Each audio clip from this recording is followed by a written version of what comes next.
네, SK증권 서초 PIB센터의 박병욱 차장, 오늘은 화상 연결해서 바로 미국 증시와 국내 증시 들여다보겠습니다. 차장님, 안녕하세요. 예, 안녕하세요. 네, 자, 충격이 있을 것이다 예상은 했었습니다. 하지만 글쎄 이 정도까지야 하는 생각 지울 수가 없네요.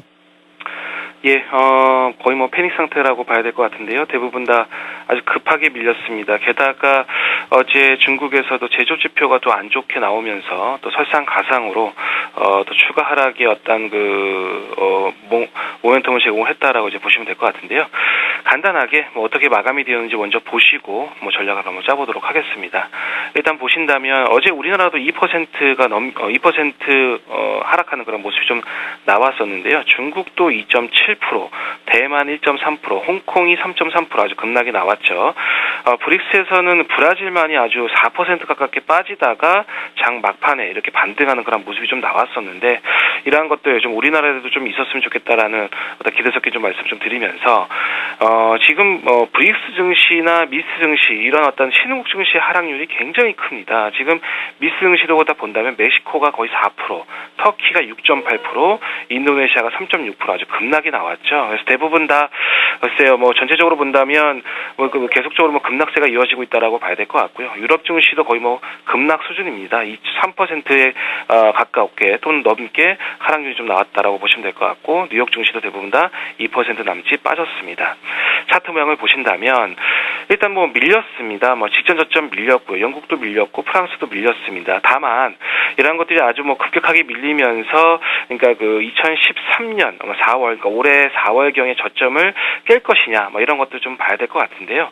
전체적으로 본다면 일단은 내려오고 있는 첫 음봉이기 때문에 좀 더 시간을 두고 좀 지켜볼 필요가 있겠다라는 생각이고요. 그리고 두 번째로는 다우존스, 나스닥, S&P 500 모두 밀리긴 했죠. 하지만 글쎄요, 제가 봤을 때는 여기서 글쎄 너무 기대에 섞인 발언일 수는 있겠지만 한 번쯤 더 양봉을 출현시키면 다시 또 회복될 수 있는 차트 모양이면 틀림이 없습니다. 다만 그런 것들이 좀 기대하기가 좀 힘든 상황이면 틀림이 없기 때문에 좀 불안하다는 것이겠죠. 그래서 일단은 대부분 다 저점을 깨고 지지선을 밀리면서 이탈이 되면서 대부분 다 밀렸다라는 거 팩트만 먼저 말씀을 드리도록 하겠습니다.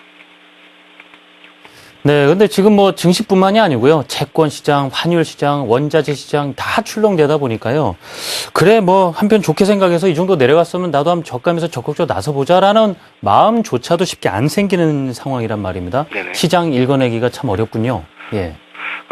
전체적으로 말씀하신 것과 같이 대부분 다 금 가격도 급락이 나왔고요. 달러만이 한 0.5% 이상 상승이 좀 나왔고 대부분 다 주변 지표뿐만이 아니라 지수 또한 아주 급락이 나오고 있는 모습이라고 봐야 되겠죠. 그래서 이러한 상황일 때는 사실상 글쎄요, 한 복판에 있는 그러니까 어제 그러한 얘기가 나왔고 또 오늘 많이 빠졌기 때문에 이러한 것들은 최소 그래 단기적으로 본다 하더라도 한 일주일 정도는 그래도 좀 지켜봐야 할 필요가 있지 않을까라는 생각이 들거든요.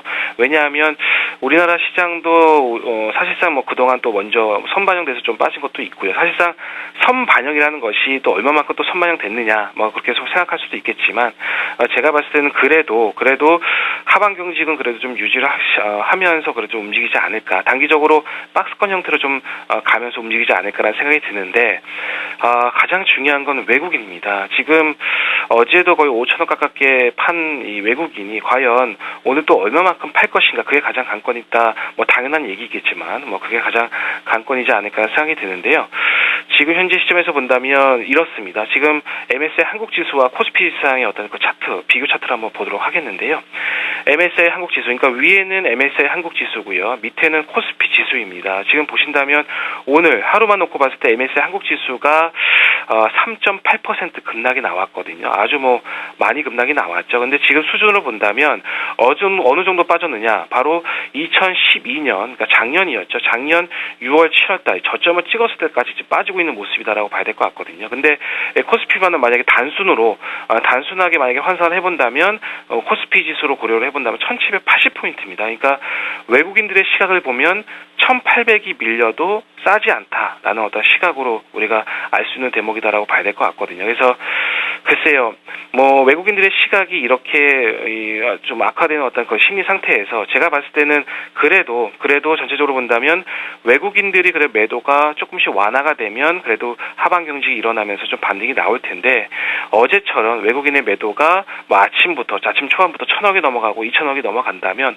오늘 시장도 그렇게 쉽지만은 않을 것이다라는 생각이 듭니다. 그래서 외국인들의 매도 동향이 물론 굉장히 중요하겠지만 기관들의 또 매수 방어 그것도 물론 봐야 되겠죠. 하지만 지금 현재 시점에서 본다면 그렇게 크게 기대할 수는 없을 것 같다는 생각이 듭니다. 그래서 기관들도 오늘은 그냥 관망으로 좀 볼 것 같다는 생각이 드는데 어쨌든 오늘만을 놓고 본다면 그 한복판에 있는 날이기 때문에 지금으로서는 외국인들의 매매 동향 과연 어느 정도까지 나오느냐. 만약에 매도가 뭐 크게 강화가 되면서 만약에 빠진다면 일단 리스크 관리는 피할 수 없는 어떤 선택일로 우리가 좀 생각을 해봐야 될 것 같다는 생각이 듭니다. 그래서 외국인의 매매 동향 보시면서 뭐 글쎄요, 뭐 전략이라고 하기엔 좀 그렇지만 리스크 관리를 좀 중요시하면서 좀 살펴봐야 될 필요가 있겠다라는 말씀으로 오늘 좀 드리도록 하겠습니다. 자, 차장님 짧게 하나 여쭙겠습니다. 지금 나오는 의견 중에서 말이죠. 지금 환율이 많이 오르다 보니까 그래도 조금 수익을 내겠다는 분들 IT라든가 자동차주 관심을 갖고 계시는 분들이 있거든요. 어떻게 접근하는 게 좋겠는지 짧게 여쭤보겠습니다. 환율의 어떤 상승으로 인해서 우리나라 수출주들 좀 수혜를 입을 수 있지 않느냐라는 생각이 들 수 있을 텐데 하지만 앞서 말씀드린 대로 어떤 그 단기적인 어떤 충격 모멘텀, 악재 모멘텀은 그래도 좀 적용이 될 수 있을 것 같다는 생각입니다. 그래서 한 일주일 정도는 그래도 지나야 그때 수출주들, 자동차, IT 그렇게 그래도 얘네들은 괜찮다라는 코멘트가 나오면서 좀 반등이 할 수 있는 거지 지금은 한 복판에 있는 상황이기 때문에 단기적으로 그러니까 팔라는 소리가 아니라 지금 매수는 조금 자제하면서 좀 시장을 지켜보고 난 이후에 다음 주 한 주중반 이후로 한번 살펴볼 필요가 있지 않을까라는 좀 말씀으로 드리도록 하겠습니다. 자, 지켜보자에 더 비중을 두자라는 말씀 덧붙여 주셨습니다. SK증권 서초 PIB센터 박병욱 차장의 말씀 들어봤습니다. 차장님 감사합니다. 수고하셨습니다.